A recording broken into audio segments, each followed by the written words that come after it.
This week, I took a journey into one of the greatest wizarding worlds that media has ever created. Maybe I need to rephrase that. This week, I looked at one of the greatest retellings of Wizard of Oz that's ever been created. No, not that one.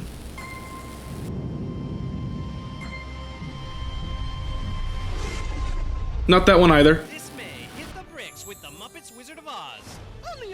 Oh, I wish it was that one. I'm talking about Wicked, a story that has reshaped the context of L. Frank Baum's initial story, and in doing so, created a whole new world.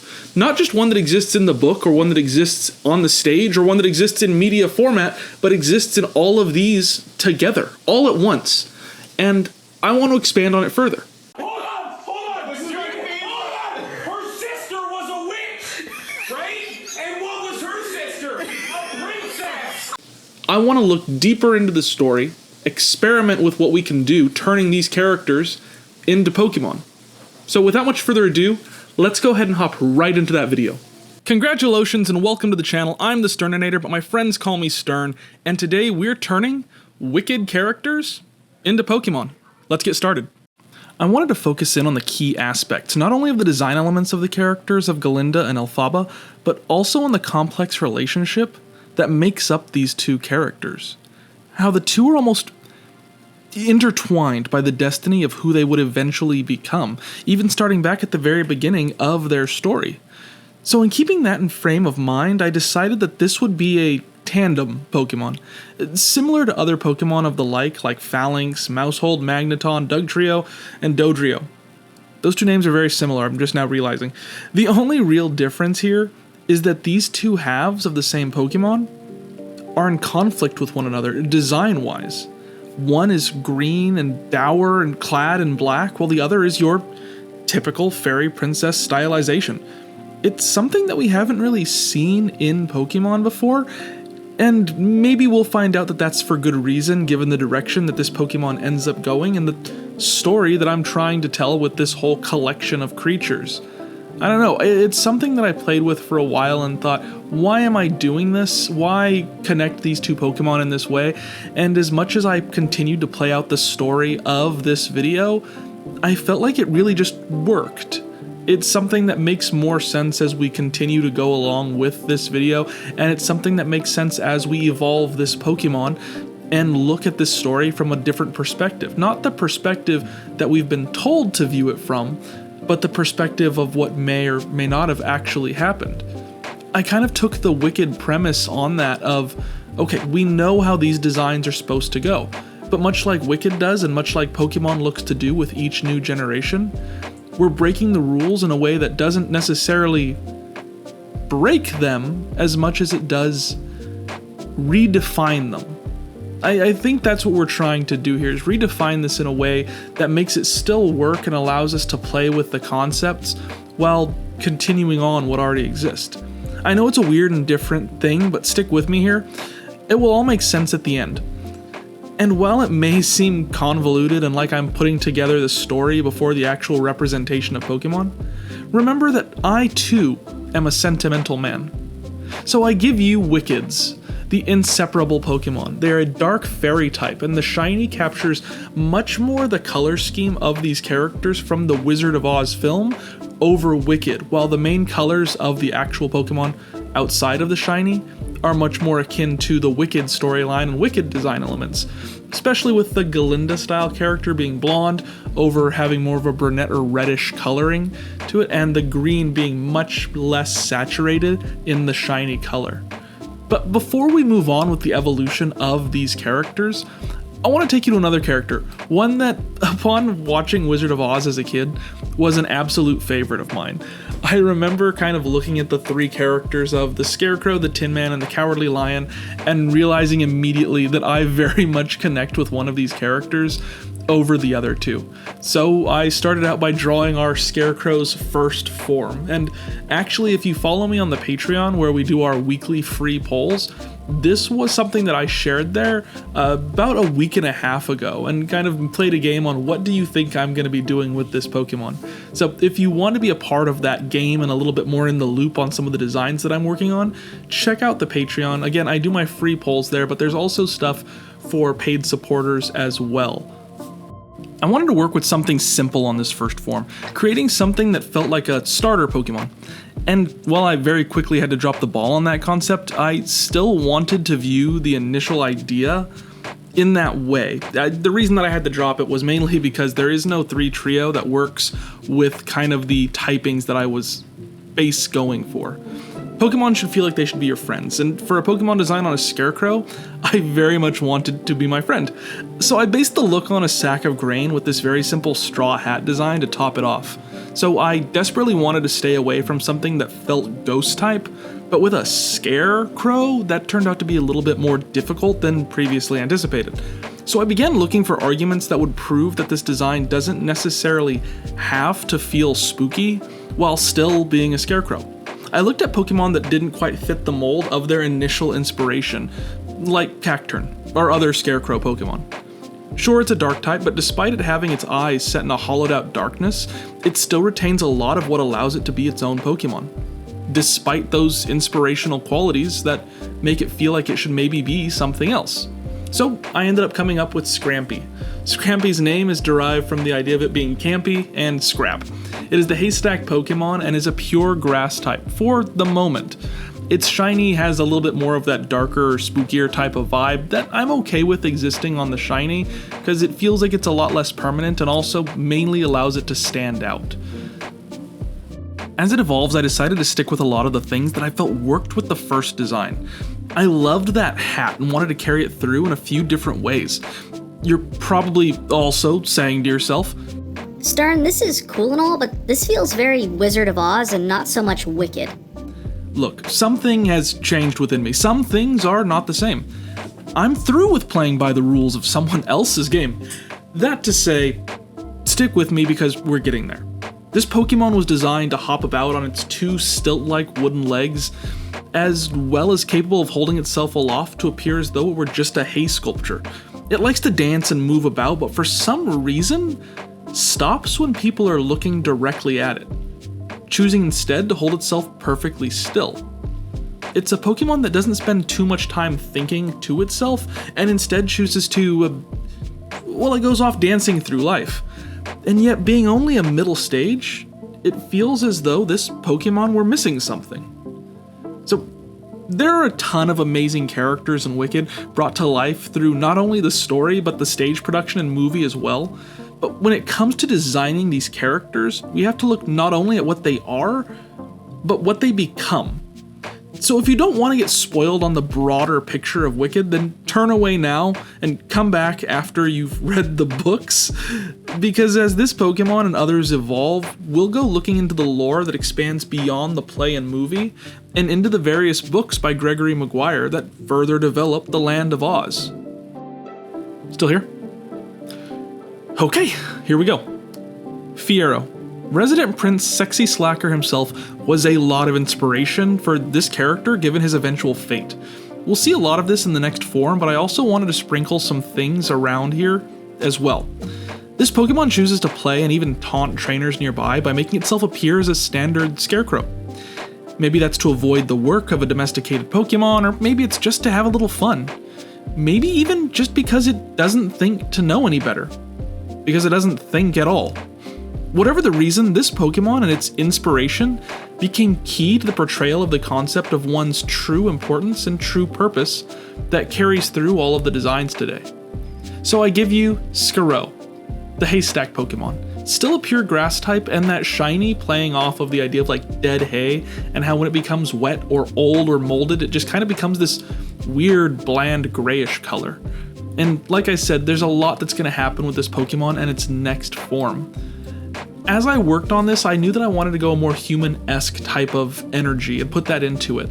I looked at Pokemon like Blaziken and how it is basically a Pokemon that's the size and function of a man. I used that as heavy inspiration on some of the design elements of this Pokemon, going as far as utilizing some of the same legs before I kind of went in and fine-tuned them a little bit.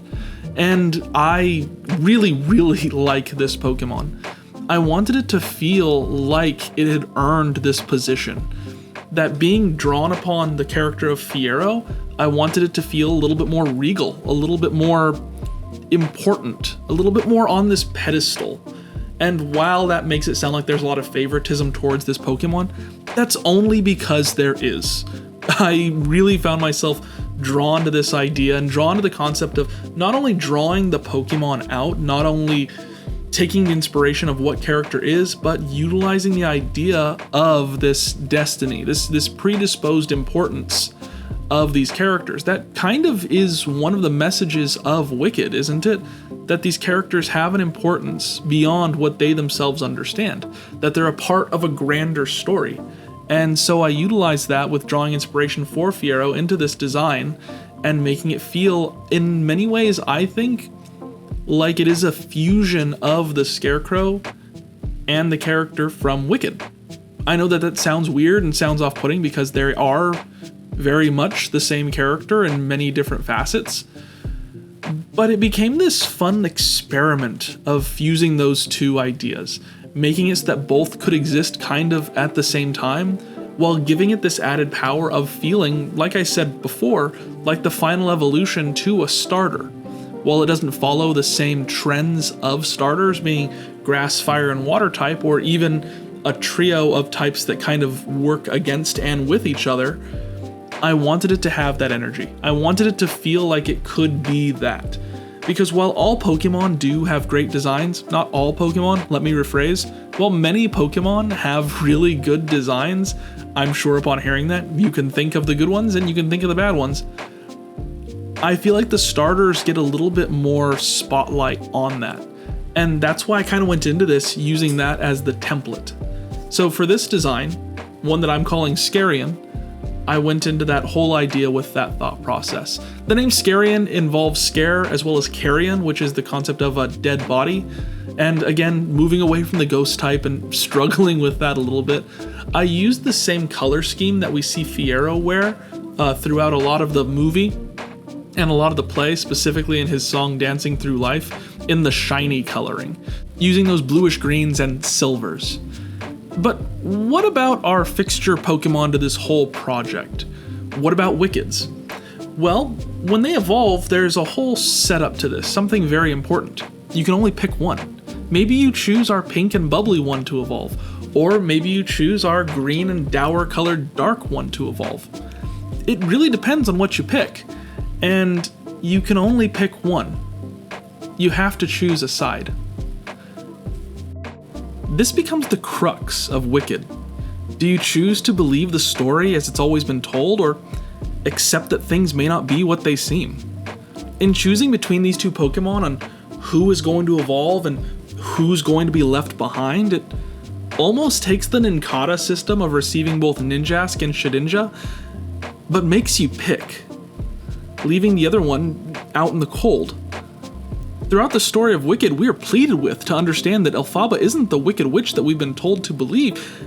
But if that's the case, then we also have to accept that Galinda is implicated in all of the wrongdoings of Shiz and the Emerald City.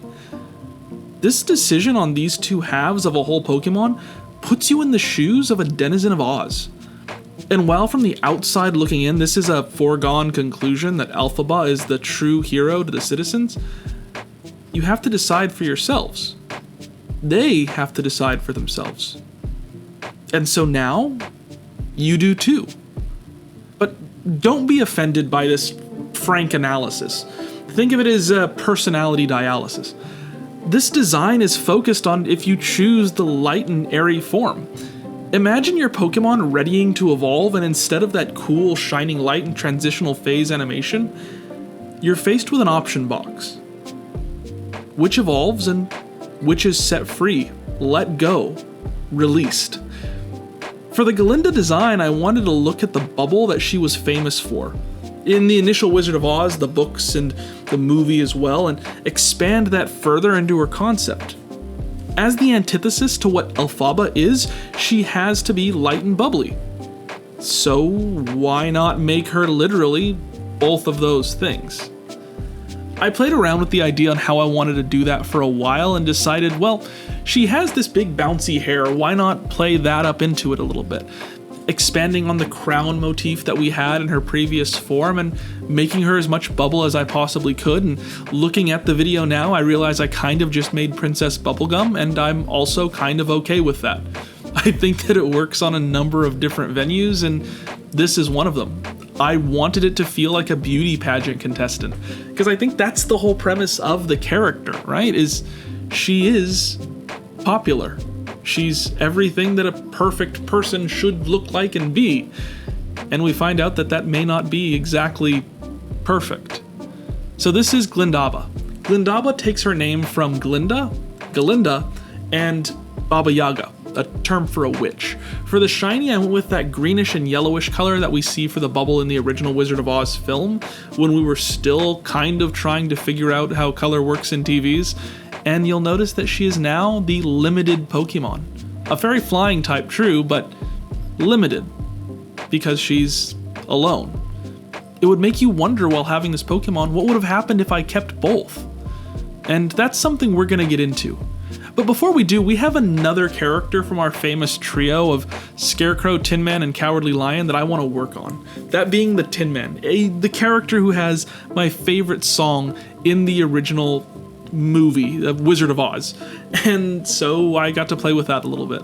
I also decided to utilize some little Easter eggs here, like Ethan Slater's wild and crazy hair, turning into these little sprigs of metal coming out of this funnel that the Tin Man wears. I wanted that funnel to be a focal point of the design as we move forward, and utilize the square eyes to give it this almost analytical approach. It's without a heart, so everything is logistics, and I think using square eyes for that really plays up the importance of that to this Pokemon. And I know I'm getting ahead of myself a little bit, because I mentioned Ethan Slater, and you're probably thinking, but that's Buck. That's not the Tin Man. Well, I have some news for you regarding him. Much like we see Fiero turn into the Scarecrow, this character becomes the Tin Man. And I wanted that to be a part of this process as well. Like I said, I wanted to take into account the characters, as well as the actors, as well as all these different pieces of resource that we could use to make these Pokemon. It was a challenge, as well as made things easier. I mean, you think about it, you say, oh, there's a ton of resources and a ton of aspects that I can look at from different media, and that'll make things work a little bit easier, right? Well, when you have so much, that's a lot of inspiration that you have to pick through. So with this one, I wanted it to be kind of simple and still kind of fit that starter type of energy that we were going for with the Scarecrow design. So, this is Buck Timid. Buck Timid takes its name from the character Buck from Wicked, as well as timid, because he has all of these emotions and doesn't know what to do with them, because he doesn't have a heart to help kind of derive what emotions belong where. It is the scrap metal Pokemon, and of course it had to be Steel type. This is where I kind of got into issues with the whole tri-elemental setup for starters, was I knew that the Scarecrow had to be grass, this one had to be steel, but it became a whole thing. Nothing to freak out about. As we move forward into its next stage, I wanted to make it expand, and that became difficult because I also didn't want to make a robot. It's hard working with a Tin Man and not wanting to build a robot. There were so many aspects to the character of the Tin Man that I also had to contend with on top of what I was adding to it given the Wicked inspiration. He is a Tin Man, as well as a Woods Man, as well as lacking a heart, as well as having this kettle funnel type thing on his head that I really wanted to integrate, as well as being inspired by the character back from the Wicked play and movie and book and everything else. So I did a couple different variations on how I wanted to handle the character. I knew that I wanted him now in this form to have this hollowed out center.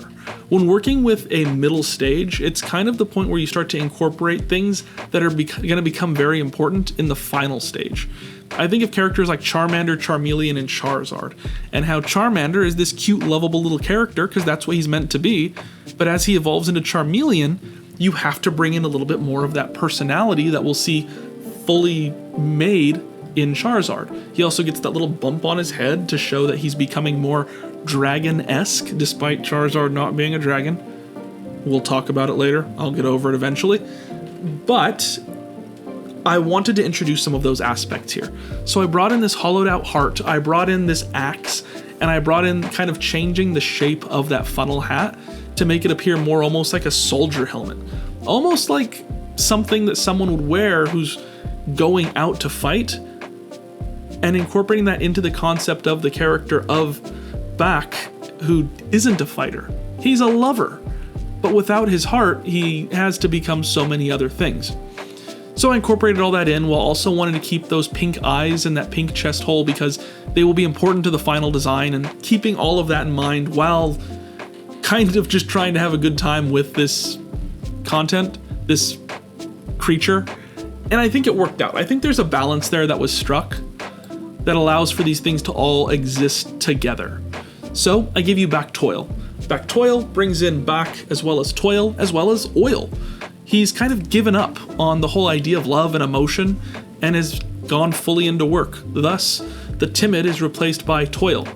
I use the shiny in all of these Pokemon here to mimic a lot of the Wizard of Oz tropes. So here his shiny is much more rust colored, as he's found in the Wizard of Oz movie. Once he evolves into his final stage, he gets a lot bigger. And I wanted to show that final evolution, much like we did with the Scarecrow, where he becomes a psychic type, gaining that brain that he had so much been wanting. Here, he's going to have this huge heart erupting from that source, that forge in his chest, allowing him to become the full character that he was always meant to be. And that became troublesome as well. I kind of just devolved at this point into saying, okay, he's a robot. He's going to be a robot. That's kind of what we got to go for, because truthfully, out of all the designs that we're working on today, this ended up being the most troublesome. How do you do all of these things, bring all of this in, while also trying to not actively do something else? You have to sway one way or the other. I'm sure there are ways that it could work, and I'm sure you'll let me know in the comments. I look forward to hearing about them. But for this one, I decided, okay, we're going to go full automaton on this guy, make him big, make him beefy, make him scary, but also just having this massive heart right on the front of his chest, because that's kind of what the Tin Man is. He's a character who wears his heart on his sleeve. No, more importantly, he wears his heart on his chest like a badge of honor, where everyone can see it. And that's beautiful. That's wonderful.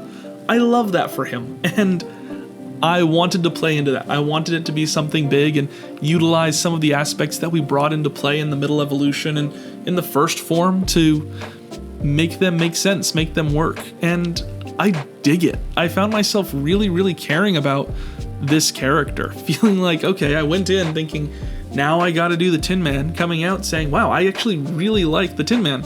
I like this character a lot. I know I said Scarecrow's my favorite, but the Tin Man very much was winning me over on this, and I felt like I myself was growing a heart that day, and able to learn to love a character that I previously didn't really care about. So this is Bacardio. The name is so fun because a tachycardiasm is the name for your heart beating rapidly. You know, like when you're in love. So Bacardio is a play on that term while still implementing the motifs that we established for the naming convention of this line. The shiny uses this bluish minty color while also applying that rust color to the whole body. It is now a steel fairy type, as it is learned to love. It wields these two axes while also having this big heart bursting right out of its chest, and I think it's so cool. It also fulfills being our big beefy boy of a starter trio, despite that I couldn't get those elements to line up just right.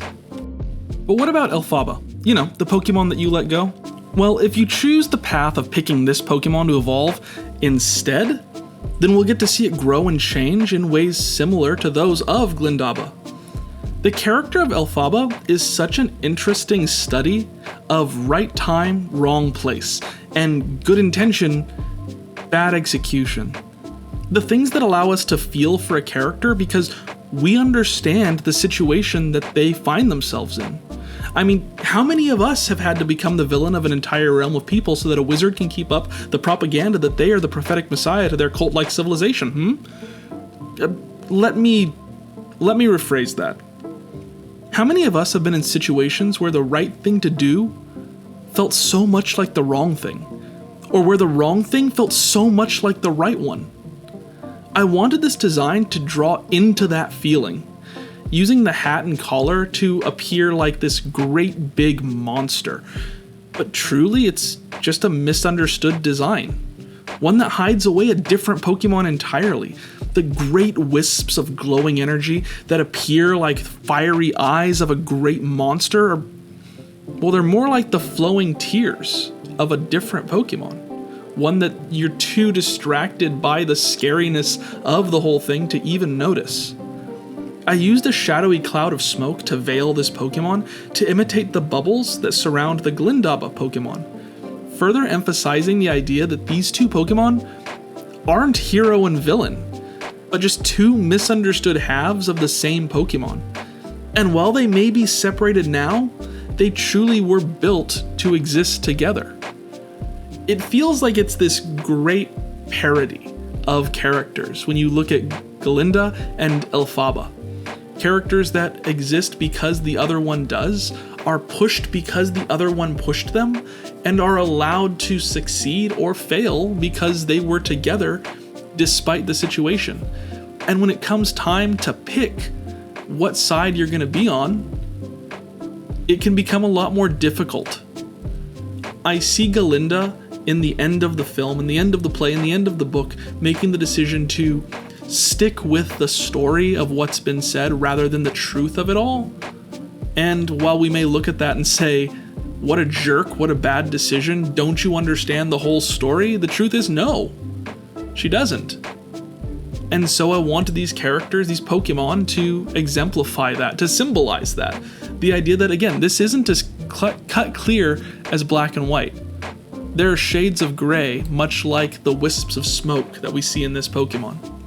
Which is Fababa, again taking a part of Elphaba and then a part of Baba Yaga and merging them together.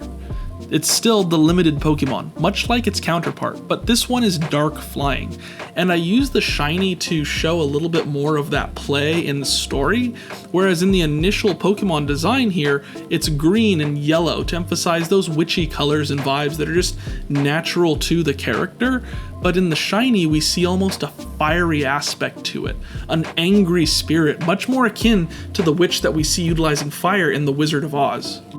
But before we can finalize that story and the evolution of this character and the other, we have another section of our trio to get to, that being the Cowardly Lion. This concept alone was complicated, was difficult to wrap my head around, because based on the others, I knew where I wanted to go. I knew that eventually we had to get to a character that overcomes what they have or what they're dealing with, such is the nature of the beast. And I had to start with a cowardly lion. How to make that work? I've drawn lions in the past, and there are a couple lion-based Pokemon already, so I figured, okay, how do I make this one stand out? Well, it can't be the lion part. It has to be the cowardly part. So rather than give it any of these harsh shapes that cause spikes or cause anything that feels like it's much more intimidating, I went with a lot of rounded shapes, and gave it this little collar that makes it feel so snug, so cozy, almost like a security blanket wrapped around its neck, and its tail wrapped around its body, much like cats do when they sit, so that they can feel as small as possible, take up as little space as they possibly can, because they are predators, they are hunters.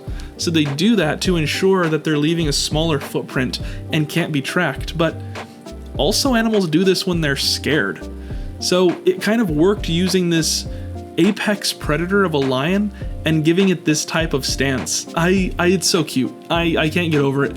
It's such a cute concept, such a cute idea, and such a cute little stance to have its little tail wrapped around it, maybe nuzzling the end of its tail to give itself just that extra little sense of security. And I dig it so much. I feel so bad for this little guy.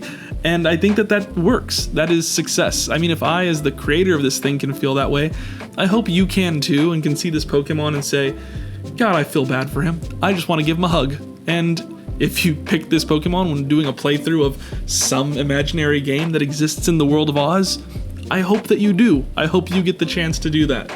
So we have Zerelian. I wanted to incorporate lion as well as the term zero, which is like loser, type of Zero, so I kept that. It is the cowering Pokemon, and for the shiny, I went with this emerald green type of look, because I remember in the book Wizard of Oz, them putting the glasses for the Emerald City on the lion, and just thinking that is the funniest visual that I can imagine, so I made him emerald colored, and as he grows, as he changes, I wanted the middle stage to be kind of the character that we see in the Wizard of Oz. And I did that with all of the characters as well. With the Scarecrow, that middle form is just a Scarecrow, hasn't evolved to get what it's missing yet. The Tin Man's middle form was the Tin Man, missing a heart with that central area empty and holding the axe, much like we see him in the movie and the book. And this one is a cowardly lion. I wanted to play with the expression of this character. It's not something that I get the opportunity to do a lot, being that I often make these Pokemon to kind of be standing as I would put them in their sprite form, or even doing a lot of characters that aren't mammalian, so that I can kind of hide having to do the face in that way. But on this one, I wanted to play with that. I wanted to get an expression, and if there were a character who was going to be very expressive, it should be the Cowardly Lion. Fear is a fun emotion to play with and to draw, and so I went with it. I rolled with it. And I wanted to expand that cozy little neckerchief into this mane. That was kind of the concept from the start. Using that as its security blanket, its neckerchief, its wrap to be able to make it cozy, make it feel small, make it feel like it wasn't seen, and expand that into this lion-y mane. And I feel like it worked here. I feel like it works, especially given the demeanor and the expression that I gave it. I think it would be easy to see that mane and say, okay, this is a proud and scary and intimidating Pokemon, but giving it the expression that I did and allowing it to have the face that I was kind of avoiding in so many other designs made it so that this Pokemon could work in ways that I previously didn't expect. And I think it works. I also darkened up the mane a little bit to get closer to what we're going for in the final design. Again, looking at where you're going in the future for the design really allows you to understand what you're doing in the present for the current concepts you're working on. So for the middle stage, I really thought about what I wanted to do for the final form and brought those into play to be expanded upon later. But right now, he's True Zero. True Zero is a very mean name, and I played around with it a lot and came up with this, and I feel bad about it. But it is still the cowering Pokemon. It is a normal type, much like its previous form, and still has that greenish color for its shiny. I wanted to make it just a little bit bigger, but I wanted to avoid getting into that, again, intimidating realm, which with a lion is very difficult to do. How do you make a lion not intimidating? So I kept it kind of smaller.